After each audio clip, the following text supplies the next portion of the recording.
Il y a quelques principes transversaux à toutes ces saisons que j'aimerais que vous compreniez. Le premier principe en matière d'organisation, c'est toujours l'autocompassion qui prime sur la performance. Parlez à vous-même comme si vous êtes un ami cher.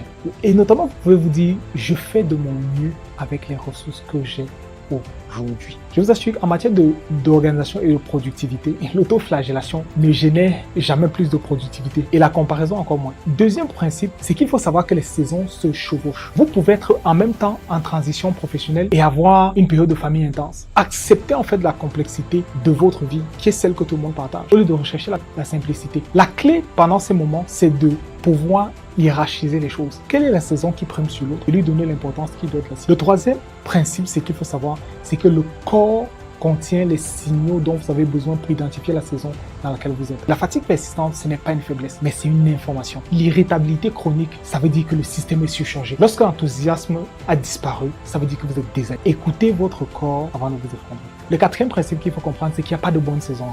Chaque saison a sa beauté, ses défis. L'hiver n'est pas pire que l'été. Arrêtez de vouloir toujours être en été. Cinquième principe, c'est que les transitions sont normales et nécessaires. Nous ne passons pas de l'été à l'hiver en un jour. Il faut honorer le temps qui est entre les deux. Sixième principe, c'est que votre système doit pouvoir évoluer. Ce qui marche en janvier peut échouer en juin. Faites une révision trimestrielle, mensuelle ou semestrielle, selon ce qui vous arrange.